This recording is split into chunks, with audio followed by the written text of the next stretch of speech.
kaya nangyari ang Edsa People Power? Nagsimula ang Edsa People Power nang nabisto ni Marcos ang plano ni Juan Ponce Enrile na kanyang ministro ng National Defense at Colonel Gringo Honasan na magsasagawa sila ng military coup laban kay Marcos. Kasama dito ang planong iligpit ang pamilya ni Marcos. Colonel Gregorio Honasan was a key figure in what was to have happened that night. For more than 3 years, he'd been preparing a daring plan to stage a coup. The plan actually was to undertake a military operation. And my area of responsibility was Malacanang Palace. My mission was to attack the palace, occupy it, arrest the president and his family, and then neutralize General Ver. And Defense Minister Enrile was part of that plan. Yes, that's true. But some of the officers close to Marcos had plans of their own. Some of them did not even bother to keep it quiet. They were more or less hinting that if something should happen to the president, they would then make Mrs. Marcos as the successor to the president, to the presidency. And after a while, take her out and the country would be ruled by the group of General Ver. So we decided to make a plan of our own to counteract this plan. But their plan went wrong. That afternoon, Enrile and a few hundred military supporters took over defense headquarters in Camp Aguinaldo and prepared to defend themselves. The coup had become a mutiny. After lunch at about 2 o'clock, Colonel Honasan and 2 other gentlemen informed me that they got information from their contacts in the palace that we were going to be arrested that day. And I decided that the best option for us was to come to this Camp Aguinaldo, and confront the situation directly. Nagdesisyon si Ramos na sumama kina Enrile at nagdeklara sila ng open rebellion kay Pangulong Marcos. Ang binigay na dahilan ni Enrile, ang masamang pamumuno ni Marcos at ang pangdaraya nito sa 1986 snap presidential election. The question that I asked myself before I came before you is it worth living to serve a government that does not really represent the will of the people? I am withdrawing my support for the President. That power and that authority that is legally with me as the commander of the Philippine Constabulary and the Integrated National Police, and the very little that I have as Vice Chief of Staff. Personally, I believe that the President did not win this election. He was proclaimed by the Batasan in a hasty manner. And I felt embarrassed while I was sitting there watching the proceedings. I had to raise my hand in order to show that I voted for him, but inside me, it rankled me that I have raised my hand. And I'm sorry to say this because I've served him well over the years, but I am a Filipino over and above everything else. Ibig sabihin, ng akusasyon niya ng pandaraya ni Marcos, si Cory ang totoong nanalo sa eleksyon. Ayon kay Enrile, sa isang press conference na reported ng Asia Week, dinaya ni Marcos si Cory Aquino gamit ang vote padding. Ginawa niyang halimbawa ang kaniyang rehiyon na Cagayan Valley, kung saan ayon kay Enrile, dinagdagan nila ng 350,000 votes para ipanalo si Marcos. President Marcos said tonight that the publicly announced decision of Defense Minister Juan Ponce Enrile and Armed Forces Vice Chief of Staff Fidel Ramos to break away from his administration was triggered by Malacanang's discovery of an attempted coup d'etat that apparently involved the two. The President told a news conference that the aborted coup was to be carried out shortly after midnight tonight and involved the assassination of the President and the First Lady.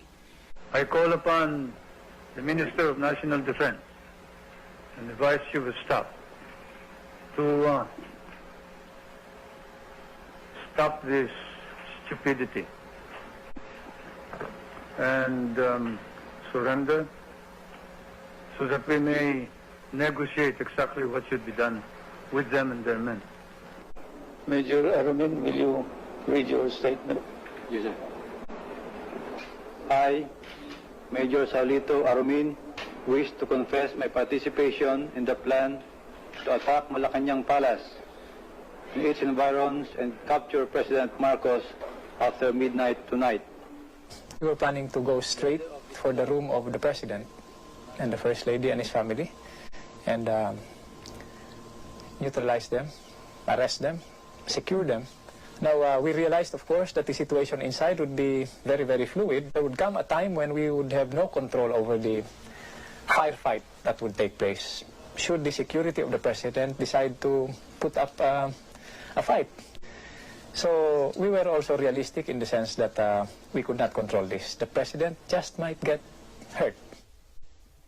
They should now realize that we are in complete control of the situation. As I have said, if there were to be any fighting, it would be a bloody mess. It would mean possibly the liquidation of all the men who are now in that corner of Camp Aguinaldo. There were no more than 350 men holding Camp Aguinaldo that night. And Relay and Ramos were vulnerable, and they both knew it. But at this point, their mutiny took on a quite different perspective. Mr. Ramos said, Cardinal, support us because within 1 hour we will be dead. We defected from Mr. Marcos, and there is now an order to eliminate us.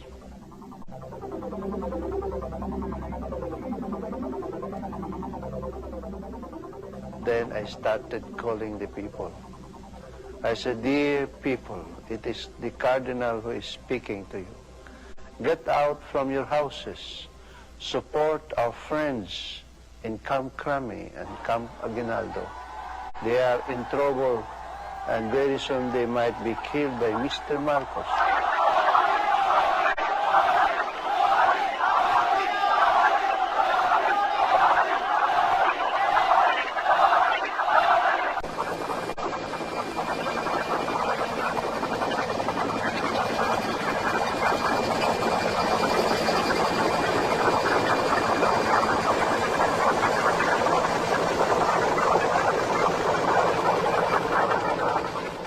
As the next day began, they waited for the inevitable showdown. The attack they'd been expecting the night before never happened, and Relay had stalled for time. They'd survived their first 12 hours, but it was a tense morning inside Camp Aguinaldo.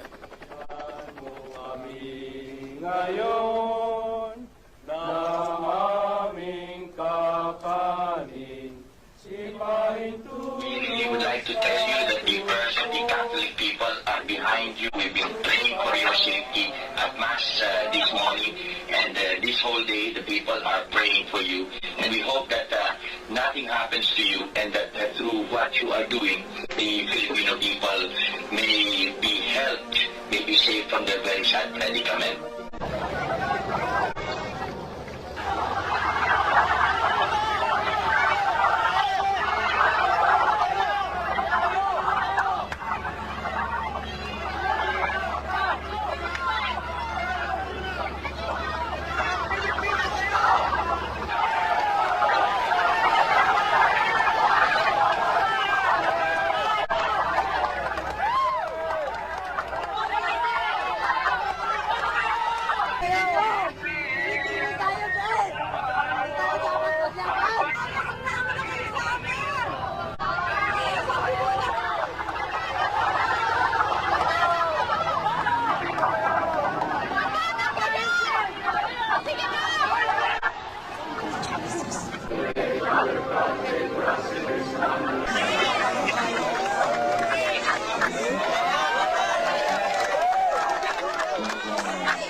We will hurt some civilians along the way.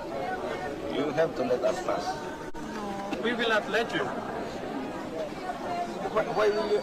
Because I'm not. It's going to be... You're only obeying orders. The people know that those orders will ultimately lead to fire, artillery fire, as said in the TV. Where is my artillery? I cannot force my will upon you, nor can the military. But General Tadia says he has his orders and it's getting dark and he might harm people.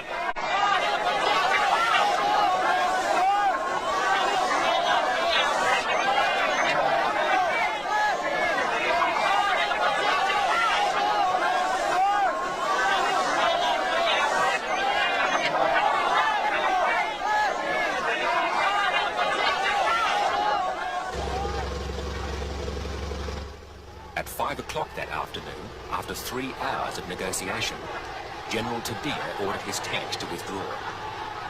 Not a single shot had been fired. It had been a victory for the people.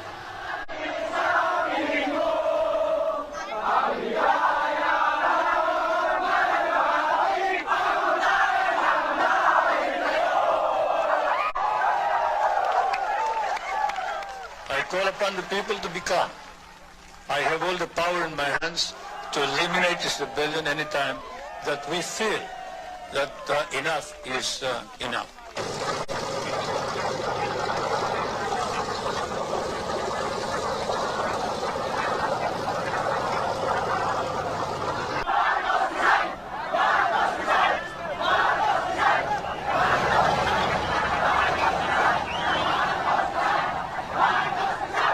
Of course not.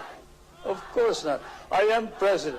I was proclaimed by the only constitutional body that can canvass and proclaim the winner in a presidential election. So why should I step down? I am ashamed that they are Filipinos. We are going to do everything to settle this thing peacefully. But there is an end to all this because some of this opposition and some of their own people are saying that the president is incapable of enforcing the law. They repeat that once more, and I'll sick the tanks and the artillery on them. We'll wipe them out.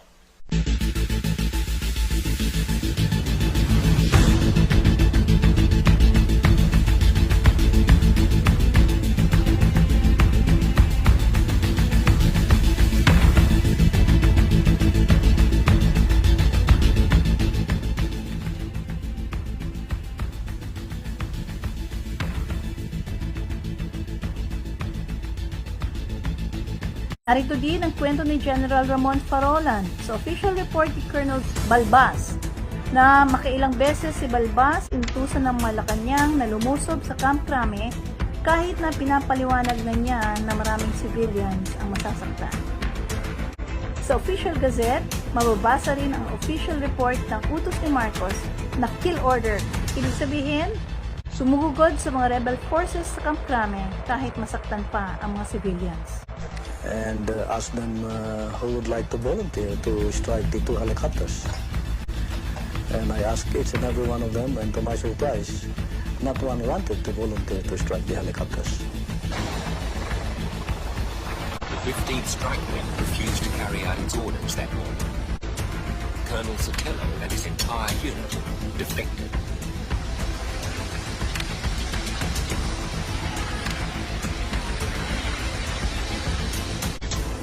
Their defection was to turn the tide of the rebellion. Practically everybody was shedding tears when we got in. Everybody was embracing us. And they were just too happy that we went there at the moment when practically all was lost.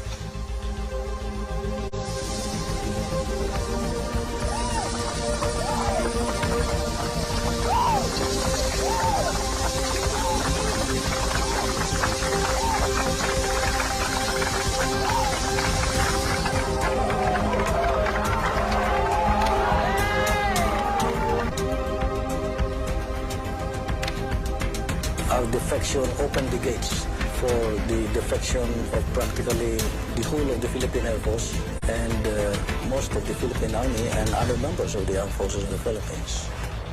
A very large component of the Philippine Air Force has defected to us. They are now here with us.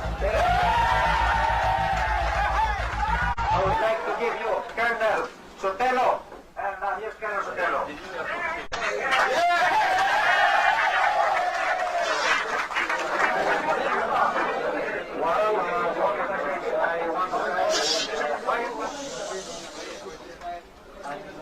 We followed our country.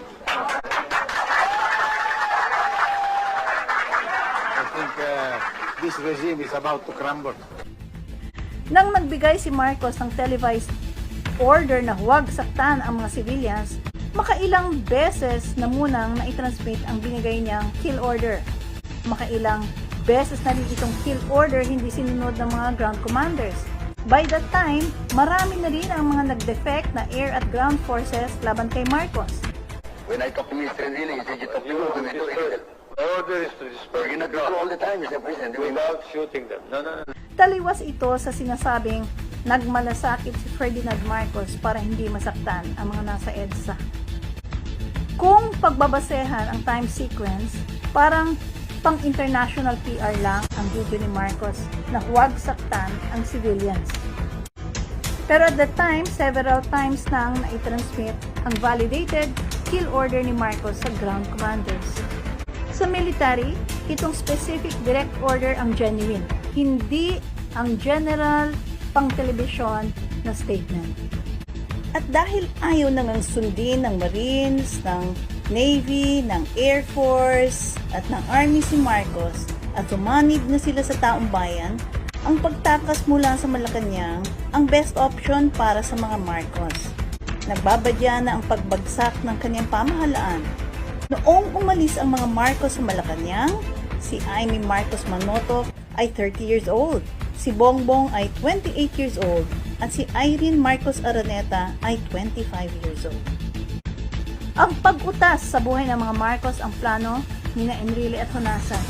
Kung natuloy ang original plan nila, siguradong dadanak ang dugo.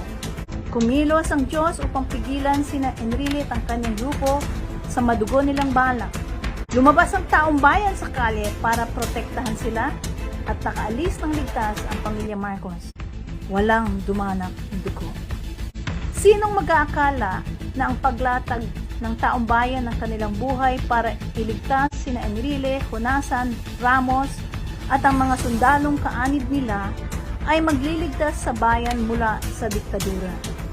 Paano nangyari ang ganitong mga paghahanay ng mga timeline at events at pagpapalit ng isip ng mga tao, kundi mayroong Diyos na kayang magbago ng isip ng mga Pilipino.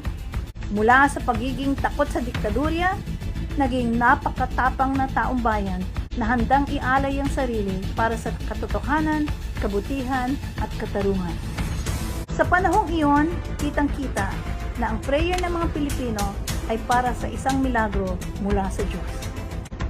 Gaya nga ng sabi sa Proverbs 21:1, ang puso ng hari at ng mga tao ay nasa kamay ng Panginoon, na parang daluyan ng tubig. Kumikiling ito saan man ng Panginoon ibigin.